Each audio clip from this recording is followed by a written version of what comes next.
I feel comfortable in a bar. I have the best philosophical conversations of my life in a bar. I'm hanging out with a buddy the other night, and him and I were just kind of watching the ladies walking in the door of this bar, and I found one that, let me just say, struck my fancy. So I go to my buddy, I go, dude, what do you think of her? He looks at me with this squint on his face, says, dude, I wouldn't bang her with your dick. And I looked at him and said, what a limiting thought is. If I could use your dick, I'd be jackhammering everyone, starting with your mother, if for no other reason than to make Christmas dinner really, really awkward for you.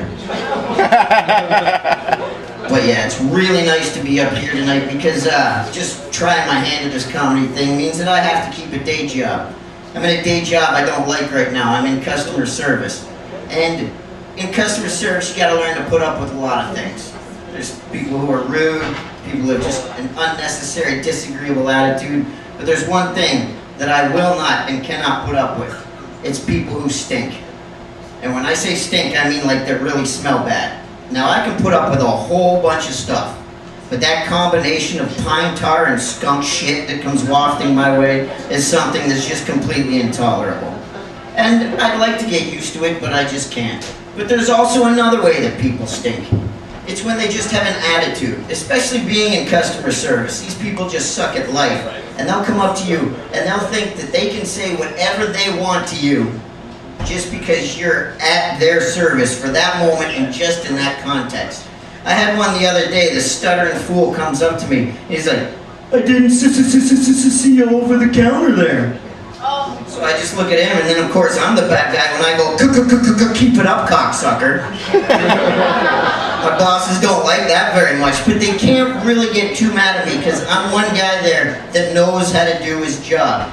And I do the job that I'm supposed to do. I find nobody's doing their job anymore, and it goes all the way to the top. Look at Bill Gates. I mean, I get it. You've made your billions of dollars and everything, and now you want to do your charity work.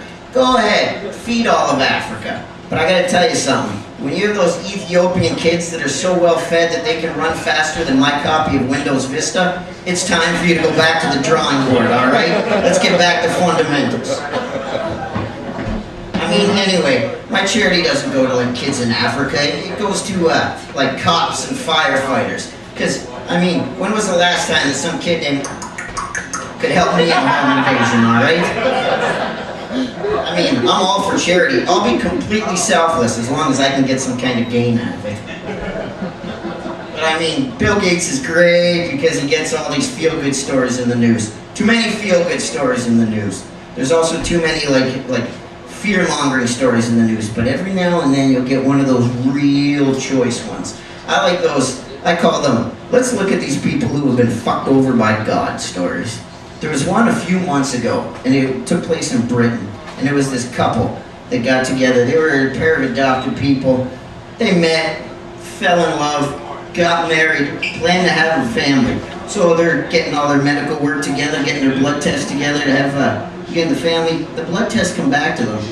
They find out that they were twins who were separated at birth, went off their separate way, found each other, fell in love, and got married. You can just imagine these two after the first date. You see the woman with her best friend going, it's like I've known this guy my whole life. Honey, it's not that joke you shared over coffee that makes you feel so familiar. It's that 9 months you shared in a womb where you were fingering his ass every day. And then trying to do it on purpose 25 years later. I gotta get going, guys, but one quick thing before I go. Everybody's crapping on the new prescription drugs these days. They talk about, ooh, the side effects. There's all these bad side effects. I got news for you. That always goes through in testing phases. So I really have no problem with any side effects of drugs or anything like this. But I will say one thing. There's nothing more depressing than an antidepressant that causes uncontrollable diarrhea. There is no worse self-esteem killer than shitting your pants in public. Trust me, I know. You guys have a great night. My name's Corneil. Thanks very much.